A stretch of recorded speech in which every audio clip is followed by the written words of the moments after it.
Hello, welcome back to the Whale Executive Academy video podcast. I'm Hanu Sasavela.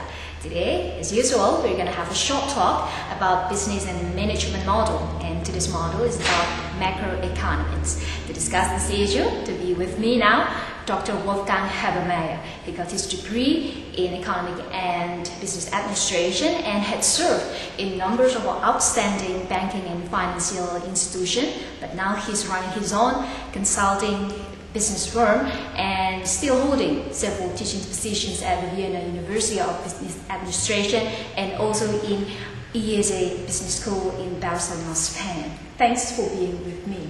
Thank you. Well, my first question is about the short outline of your class of macroeconomics. What are the main issues or big concerns that are relevant for the executives? Well, first of all, I have to mention that the topic is business, government, and macroeconomics. So it's not only macroeconomics, and as the title says, it covers both the micro level, the business level, and the more public level, the macroeconomic level. So my objective is to show where the borderlines are and where both are sort of coming together. And the ideal place is the capital market. The capital market has, of course, both participating as an individual company, raising or investing money. We have the government as the regulatory body to the markets. And of course, you need something in addition. You need to understand the also macroeconomic part to it. And on top, for proper functioning markets, you need the issue of trust. So you need a trustful environment, a trustful behavior, so that the market can function. The second thing is that we talk about the major drivers of businesses, which is again the macroeconomy itself, but also the regulatory bodies, so the government. Then a very important issue is technology, innovation, and eventually also demographics. So we do this as a starter, and then we talk about trade-related topics, meaning that what happens if a company internationalizes. And then we talk, of course, hand in hand with it about global competitiveness and globalization issues, and eventually about the pension markets. They were traditionally supposed to be very boring, but actually they're very fascinating, and because a lot of countries have the problem that they can no longer fund the pensions, so that everybody has to save for themselves, and that also the corporations are supporting pension schemes. So this is basically the outline. The executive students basically need to know first. Yes. Okay, in your opinion, what are the key challenges that the executive face in learning this model, macroeconomics, business management? The real challenge is, and the major challenge is to understand that there is no blueprint. Ordinarily, people try, going to a business school or doing an MBA, executive MBA, they try to find a blueprint and then, have the guideline hand in hand with the blueprint.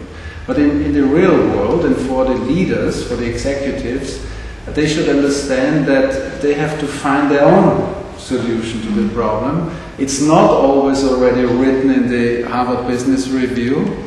It's not, always to be found in an academic, the academic literature, but that the reality is somehow more complex and not that easy. And this is, I think, the major objective for the participants to understand.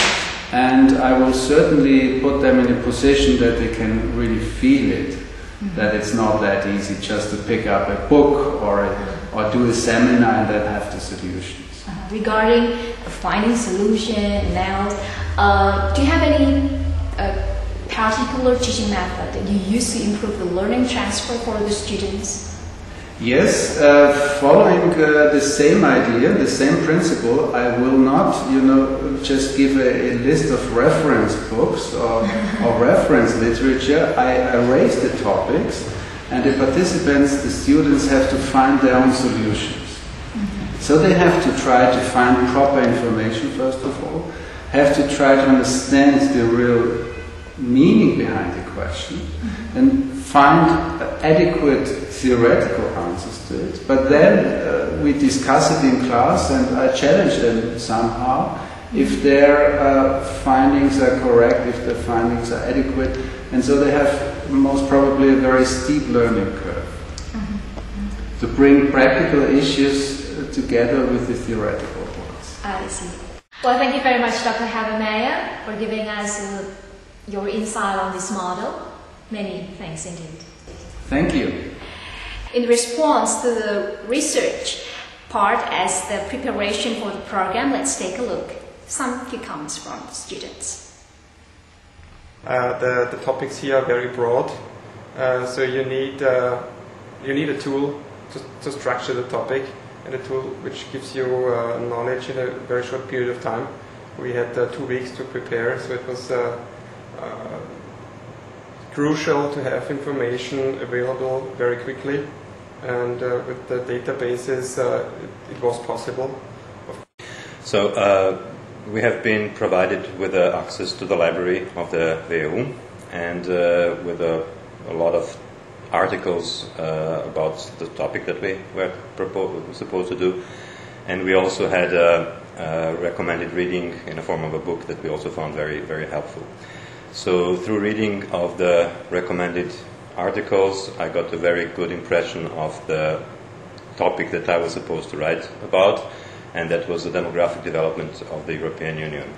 And it took us about 20 hours of work, extensive work, to prepare the presentation, and we hope that it was a good overview of the topic that we were supposed to write about. And that's the end of our discussion in this model. Thanks for watching. See you in the next video podcast. Bye-bye.